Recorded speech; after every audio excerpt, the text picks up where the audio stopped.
ಎಲ್ರಿಗೂ ನಮಸ್ಕಾರ. ನನ್ನ ಯೂಟ್ಯೂಬ್ ಚಾನಲ್ಗೆ ಎಲ್ಲರಿಗೂ ಹೃತ್ಪೂರ್ವಕವಾಗಿ ಸುಸ್ವಾಗತ. ಇವತ್ತಿನ ಶ್ಲೋಕ ಮತ್ತು ಇವತ್ತಿನ ಮೊದಲನೇ ಅಧ್ಯಾಯದಿಂದ 3ನೇ ಅಧ್ಯಾಯವರೆಗೂ ನಾವು ಇಷ್ಟು ದಿನ ತಿಳ್ಕೊಂಡಿದ್ವಿ. ಈಗ 4ನೇ ಅಧ್ಯಾಯ ಏನಂದರೆ ದಿವ್ಯ ಜ್ಞಾನ ಅಂತ ನಾವು ತಿಳ್ಕೊಬೇಕಾದ್ರೆ, ದಿವ್ಯ ಅಂದರೆ ಒಂದು ದೇವರ ಜ್ಞಾನ ಆಗಿರುತ್ತೆ. ಮತ್ತು ಜ್ಞಾನ ಅಂದರೆ ನಾವು ಕಲಿತಿರುವ ಏನನ್ನಾಗಲಿ ಓದಾಗಲಿ ಏನೇ ಆಗಲಿ ಅದಕ್ಕೆ ಜ್ಞಾನ ಅಂತ ನಾವು ನಂಬ್ತೀವಿ ಮತ್ತು ಜ್ಞಾನ ಅಂತ ತಿಳ್ಕೊಳ್ತೀವಿ ಅನ್ನೋದು ಈ ಶ್ಲೋಕದ ಅರ್ಥ ಆಗಿರುತ್ತೆ. ಇವತ್ತಿನ ಮೊದಲನೇ ಅಧ್ಯಾಯ ಮತ್ತು 4ನೇ ಅಧ್ಯಾಯದ ಅರ್ಥ ಏನು ಮತ್ತು 4ನೇ ಅಧ್ಯಾಯದ ಮೊದಲನೆಯ ಶ್ಲೋಕ ಏನು ಮತ್ತು ನಮ್ಮ ಜೀವನಕ್ಕೆ ಏನು ಸಂಬಂಧಪಡುತ್ತೆ ಮತ್ತು ನಮ್ಮ ಜೀವನದಲ್ಲಿ ನಾವೇನೇನಾಗಲಿ ಒಂದು ಜೀವನದ ರಹಸ್ಯವನ್ನು ಯಾವ ಥರ ರೂಪಿಸ್ಕೊಳ್ಬೇಕು, ಇವತ್ತಿನ ಶ್ಲೋಕ ಹೇಳುತ್ತೆ.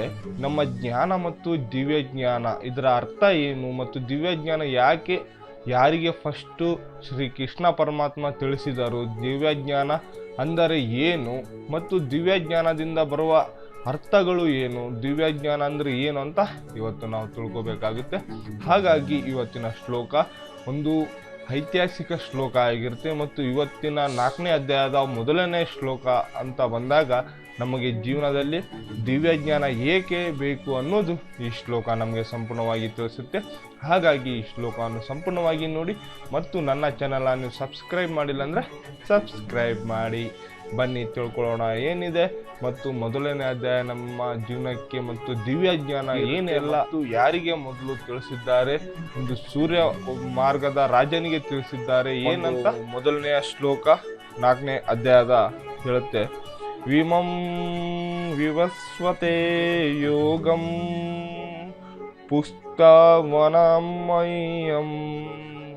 ವಿದ್ವಂ ನಮೈವೇ ಪ್ರಾವ ಮನುರಿಕ್ಷಾವ ಕರ್ವೇ ಸಂಭ್ರವೇತೆ. ಇದರ ಅರ್ಥ ಏನಂದರೆ, ದೇವತಾ ಪರಮ ಪುರುಷನಾದ ಶ್ರೀ ಕೃಷ್ಣನು ಹೇಳಿದನು, ನಾಶವಿಲ್ಲದ ಈ ಯೋಗ ಜ್ಞಾನವನ್ನು ನಾನು ವಿವಸ್ವನ ಎಂದರೆ ಸೂರ್ಯನಿಗೆ ಹೇಳಿದನು. ವಿವಸ್ವನನು ಅದನ್ನು ಮಾನವ ಕುಲದ ತಂದೆಯಾದ ಮಗುವಿಗೆ ಹೇಳಿದನು. ಮನವು ಇಕ್ಷ್ವಾಕುನಿಗೆ ಹೇಳಿದನು. ಅಂದರೆ ನಾವು ಶ್ರೀಕೃಷ್ಣ ಪರಮಾತ್ಮ ತಿಳಿಸಿದ್ರು, ನೀನು ಸೂರ್ಯ ಆಗಿ ಏನೇನೆಲ್ಲ ಮಾಡಿದರೂ ಸಹ ನನ್ನ ಜ್ಞಾನವನ್ನು ನೀ ತಿಳ್ಕೊ. ಕೃಷ್ಣ ಸೂರ್ಯನಿಗೆ ಹೇಳಿದಾಗ ಸೂರ್ಯ ಹೋಗಿ ತನ್ನ ಮಗುವಿನಿಗೆ ಹೇಳಿದನು. ಯಾರಿಗೆ? ಅವರ ಹೆಸರು ಯಕ್ಷಕುವಿನಿಗೆ, ಅಂದರೆ ಅವರ ಹೆಸರು ಆಗಿರುತ್ತೆ. ಅಂದರೆ ನಾವು ಪುರಾತನದಿಂದ ಬಂದ ಕಾಲ ಧರ್ಮಗಳು ನಮ್ಮ ಉಳಿವಿಗಾಗಿ ಬೇಕಾಗಿರುತ್ತೆ. ಅಂದರೆ ನಾವು ನಮ್ಮ ಜೀವನದ ಈಗ ನಮ್ಮ ಜೀವನದಲ್ಲಿ ನಾವು ತಿಳ್ಕೊಂಡಿದ್ದರ ಪ್ರಕಾರ ನಾವು ಮತ್ತು ನಂದು ಅನ್ನೋದು ಈ ಪ್ರಪಂಚದಲ್ಲಿ ಏನೂ ಇರೋದಿಲ್ಲ. ಎದಕ್ಕೆಂದರೆ ನಮ್ಮ ಜೀವನದಲ್ಲಿ ನಾವು ಕಾಣುವಂತಹ ಧರ್ಮ ಮತ್ತು ಜಾತಿಗಳು ಮತ್ತು ನಮ್ಮ ಜೀವನದ ಒಂದು ರಹಸ್ಯವನ್ನೇ ನಾವು ಹುಡುಕೊಂತ ಹೋಗ್ತಾ ಇರ್ತೀವಿ. ಆದರೆ ನಮ್ಮ ದಿವ್ಯ ಜ್ಞಾನ ಅಂತ ಬಂದಾಗ ನಾವು ಏನೇನಾಗಲಿ ಒಂದು ದೇವರ ಕಡೆಯಿಂದ ಬರುವ ಜ್ಞಾನನೇ ಬೇರೆ, ನಾವು ಪಡ್ಕೊಳ್ತಿರೋ ಜ್ಞಾನನೇ ಬೇರೆ.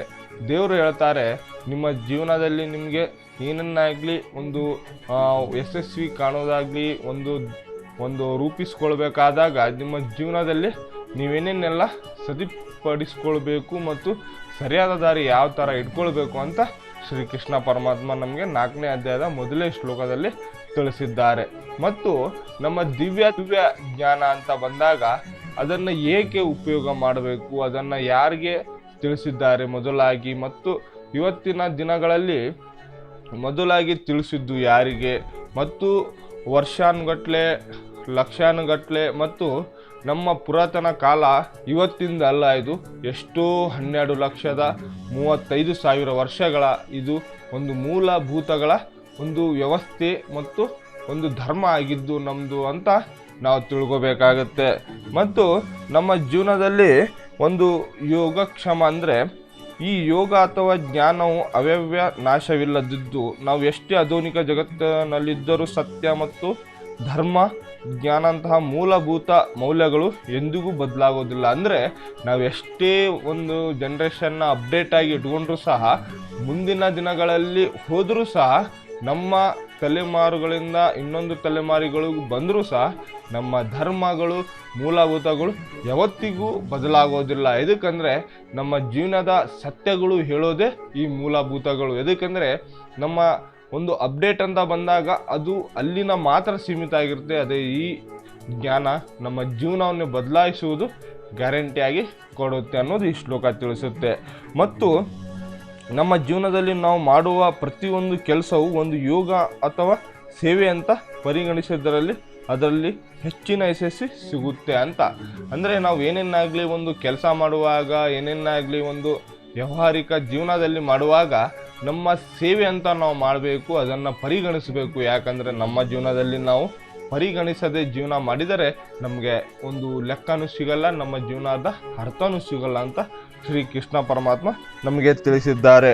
ಜವಾಬ್ದಾರಿ ಅಂದರೆ ಸೂರ್ಯನು ಮಗುವಿನಿಗೆ ಮಾನವ ಯಕ್ಷಗೋವಿಗೆ ಈ ಜ್ಞಾನವನ್ನು ನೀಡಿದನು. ಅಂದರೆ ನಿಮಗೆ ತಿಳಿದಿರುವ ಒಳ್ಳೆಯ ವಿಷಯಗಳನ್ನು ನಾವು ನಮ್ಮ ಮುಂದಿನ ಪೀಳಿಗೆಗಳಿಗೆ ಅಥವಾ ಇಂಥವರಿಗೆ ಹಂಚುವುದು ನಮ್ಮ ಕರ್ತವ್ಯ. ನೀವು ನಿಮ್ಮ ಕಾರ್ಯಾತ್ಮಕ ಕೆಲಸಗಳು ಮೂಲ ಸಮಾಜಕ್ಕೆ ಒಳ್ಳೆಯದನ್ನು ನೀಡುವ ಕೂಡ ಒಂದು ರೀತಿಯಲ್ಲಿ ಯೋಗವೇ ಆಗಿದೆ. ಅಂದರೆ ನಮ್ಮ ಕರ್ತವ್ಯವನ್ನು ನಾವು ಮಾಡಬೇಕಾಗುತ್ತೆ. ಈಗ ನಾವು ತಿಳಿಸ್ತಾ ಇದ್ದೀವಿ ಈ ಭಗವದ್ಗೀತೆಯಲ್ಲಿ ಈ ಥರ ಇದೆ, ನಮ್ಮ ಜೀವನದಲ್ಲಿ ನಾನು ಹೀಗಿರಬೇಕು, ಹೀಗಿಲ್ಲ ಅಂತ ನಾನು ನಿಮಗೆ ಸಂಪೂರ್ಣವಾಗಿ ಭಗವದ್ಗೀತೆ ಬಗ್ಗೆ ತಿಳಿಸ್ತಾ ಇದ್ದೀನಿ. ಎದಕ್ಕಂದರೆ ನಮ್ಮ ಜೀವನದಲ್ಲಿ ಸ್ವಲ್ಪ ಜನಕ್ಕೆ ಓದೋಕ್ಕಾಗಲ್ಲ, ಸ್ವಲ್ಪ ಜನಕ್ಕೆ ತಿಳ್ಕೊಳ್ಳೋಕ್ಕಾಗಲ್ಲ, ಸ್ವಲ್ಪ ಜನಕ್ಕೆ ಟೈಮೇ ಇರಲ್ಲ ಅಂದ ಮಾತಕ್ಕಾಗಿ ನಾನು ಒಂದು ಸೇವೆಗಾಗಿ ನಿಮಗೋಸ್ಕರ ಇಷ್ಟೆಲ್ಲ ತಿಳಿಸ್ತಾ ಬಂದಿದ್ದೀನಿ. ಇದನ್ನು ನಮ್ಮ ಸಾಮಾಜಿಕ ವ್ಯವಸ್ಥೆಗಳಿಗೆ ಬರಬೇಕು ಅಂತ ಈ ಶ್ಲೋಕ ನಮಗೆ ಸಂಪೂರ್ಣವಾಗಿ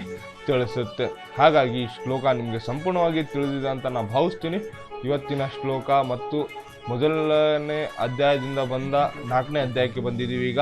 ಹಾಗಾಗಿ ಮುಂದಿನ ಅಧ್ಯಾಯಗಳನ್ನು ನೋಡೋಣ. ಈಗಿನ ಮೊದಲನೇ ಶ್ಲೋಕ ನಿಮಗೆ ಸಂಪೂರ್ಣವಾಗಿ ತಿಳಿದಿದೆ ಅಂತ ನಾನು ಭಾವಿಸ್ತೀನಿ. ಮುಂದಿನ ಶ್ಲೋಕ ಏನಿದೆ ಅಂತ ತಿಳ್ಕೊಳ್ಳೋಣ. ಒಂದು ಭಗವದ್ಗೀತೆ ಶ್ಲೋಕವನ್ನು ಮುಕ್ತಾಯಗೊಳಿಸೋಕ್ಕಿಂತ ಮೊದಲು ಶ್ರೀಕೃಷ್ಣ ಪರಮಾತ್ಮನ ಒಂದು ಜಪ ಮಾಡೋಣ ಬನ್ನಿ. ಹರೇ ಕೃಷ್ಣ ಕೃಷ್ಣ ಕೃಷ್ಣ ಹರೇ ಹರೇ, ಹರೇ ರಾಮ್ ರಾಮ್ ರಾಮ್ ಹರೇ ಹರೇ. ಎಲ್ಲರಿಗೂ ಹೃತ್ಪೂರ್ವಕವಾಗಿ ನಮಸ್ಕಾರಗಳು.